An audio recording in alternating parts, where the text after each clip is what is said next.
अभी डिस्कस करेंगे past papers के एमसीक्यूज जो कि चैप्टर नंबर 14 से लिए गए हैं फॉर 9th क्लास मैथमेटिक्स। तो देखते हैं सबसे पहला एमसीक्यूज कह रहा है रेशो हैज़ डैश यूनिट।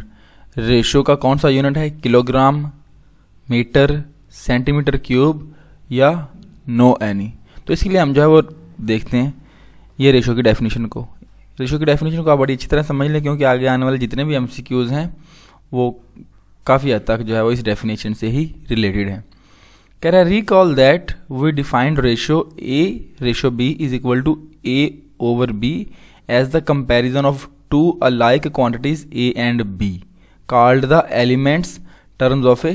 जो कह रहा है कि याद करें, असल में आपकी प्रीवियस क्लासेस में इसने ये रेशो को डिस्कस किया हुआ था, इसलिए वो कह रहा है कि ये याद करें कि हम रेशो को डिफाइन किस तरह से करते हैं ए ओवर बी, यानी कि अगर हमारे पास दो क्वांटिटीज़ हैं जो सेम हों, अलाइक मतलब एक जैसी हों, ठीक है। जिस तरह हम कह ट्रायंगल की बात करें तो ट्रायंगल की जो दोनों साइड्स हैं वो अलाइक हैं, एक साइड दूसरी साइड, एक साइड का यूनिट क्या है सेंटीमीटर, दूसरी साइड का यूनिट भी क्या होगा सेंटीमीटर। इस तरह अगर हम एक एंगल को दूसरे एंगल से कंपेयर करें कि एक जैसी चीज़ को, एक आदमी की हाइट को दूसरे आदमी की हाइट से कंपेयर करें, ठीक है, तो दो एक जैसी चीज़ों को जब हम आपस में कंपेयर करते हैं या एक दूसरे के साथ डिवाइड करते हैं तो हम उसको क्या नाम देते हैं? रेशो का नाम देते हैं।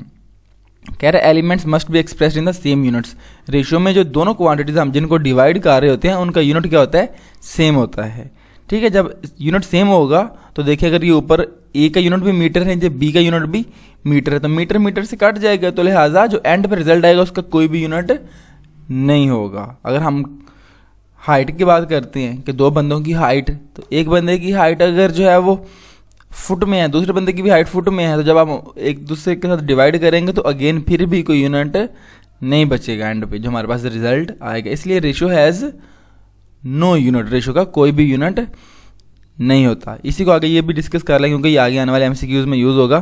क्या equality of two ratios was defined as proportion. हमारे पास अगर दो रेशो हों ए रेशो बी और सी रेशो डी, इनको अगर हम इन दोनों के दरमियान बराबर का निशान लगा दें, यानी कि दो रेशो को हम कंपेयर करते हैं बराबर के साथ, तो हम क्या कहते हैं?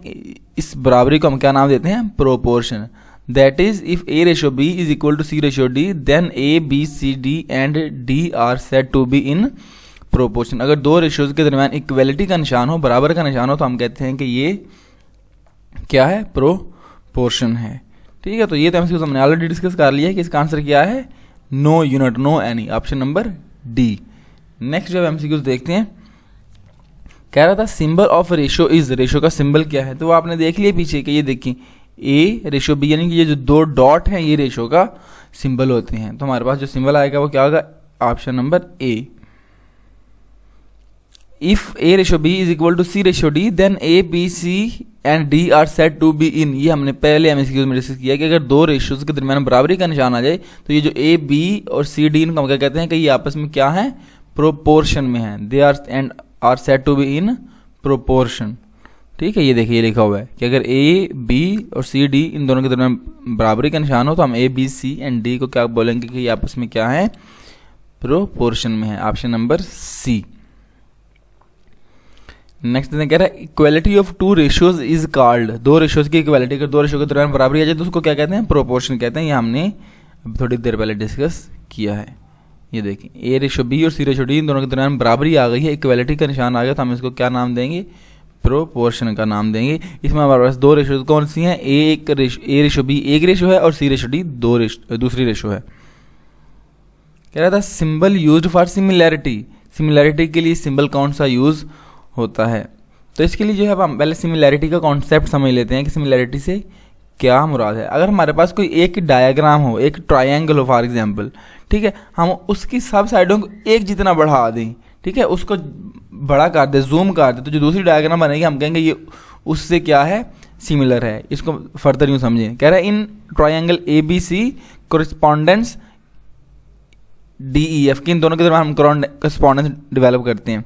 तो कोरिस्पॉन्डेंस डेवलप करने का क्या तरीका है कि ये जो इसका एंगल है, देखिए पॉइंट ई पर जो एंगल होगा वो बराबर होगा पॉइंट बी के एंगल पर। एंगल जो है वो बराबर होंगे, एफ का एंगल बराबर होगा सी के एंगल की, कॉन्ग्रेंट होगा, और ए का एंगल बराबर होगा डी के एंगल की, यानी कि ए और डी आपस में कॉन्ग्रेंट होंगे।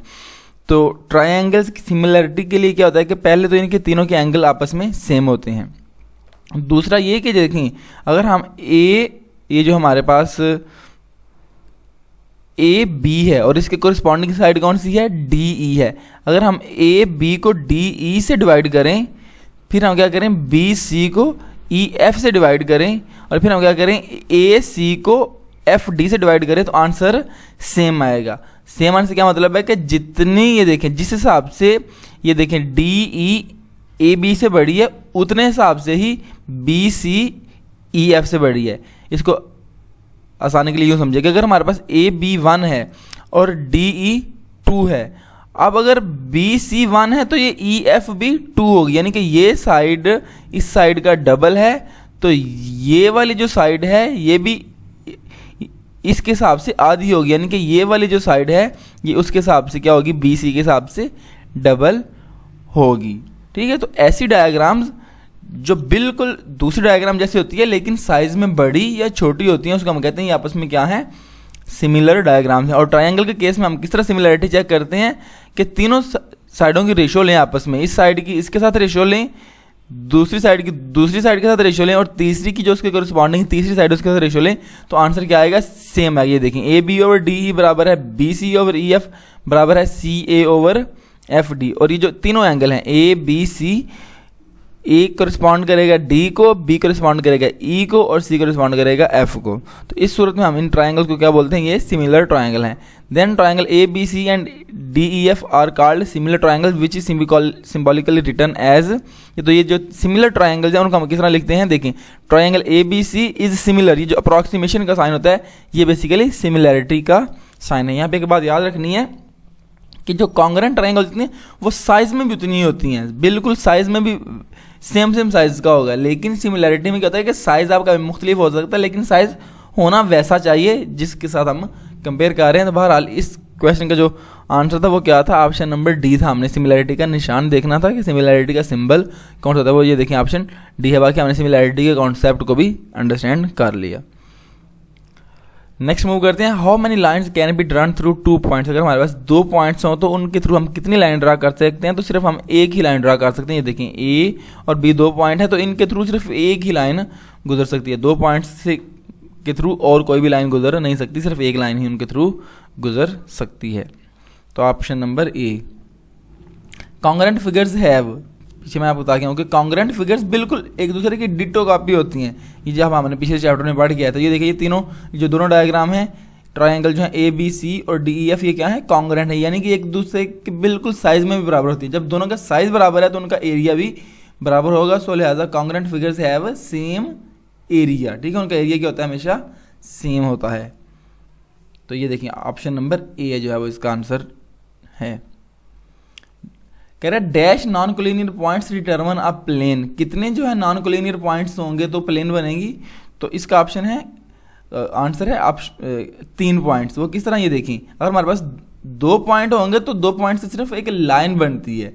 ठीक है, 2 पॉइंट होंगे तो 2 पॉइंट से सिर्फ लाइन बनती है, तो कम से कम हमें प्लेन बनाने के लिए 3 पॉइंट चाहिए। प्लेन का मतलब होता है कि 2 डायरेक्शन में लाइन है। ठीक है, तो अब देखें अगर हम ए और सी को जोड़ेंगे तो सिर्फ एक ही डायरेक्शन में लाइन बनेगी, लेकिन अगर हम ए और बी को जोड़ेंगे तो जो लाइनों की डायरेक्शन है, लाइनों की जो सिमत है वो 2 सिमत में बन जाएगी। और प्लेन के लिए हमें 2 सिमतें चाहिए होती हैं। ठीक है, हॉरिजॉन्टल और वर्टिकल या किसी और सिमत में। ठीक है, 2 सिमतें हमें चाहिए, तो 2 तरह की लाइनें चाहिए होती हैं। तो उसके लिए बेसिकली हमें क्या चाहिए, 3 पॉइंट्स चाहिए। प्लेन बनने के लिए 3 पॉइंट चाहिए, और ये तीनों पॉइंट्स नॉन कोलिनियर होने चाहिए, क्योंकि अगर ये तीनों एक ही लाइन पे आ जाएंगे फिर एक लाइन बन जाएगी। तो मैंने बताया कि प्लेन के लिए क्या होता है कि प्लेन के लिए आपको 2 लाइनें चाहिए जो कि पैरेलल ना हो।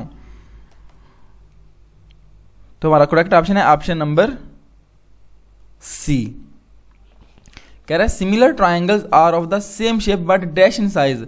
हम पीछे सिमिलर का कॉन्सेप्ट पढ़ के हैं। सिमिलर ट्रायंगल्स क्या होती हैं, शेप में तो सेम होती हैं, शक्ल में तो सेम होती है, लेकिन उनका साइज क्या होता है, डिफरेंट होता है। देखिए जिस तरह ये हमारे पास ए बी सी है और डी ई एफ है, ये देखने में है तो बिल्कुल एक जैसी, लेकिन साइज इनका क्या है, मुख्तलिफ। इनका साइज क्या होगा, डिफरेंट होगा। Option number B. कह रहा है 3 non collinear points determine a dash. हम पीछे पढ़ गए कि 3 नॉन कोलिनियर पॉइंट्स हो तो उनके मिलने से क्या बनती है, प्लेन बनती है। ठीक है, option number D. That's it. Thank you very much for watching. See you in the next lesson.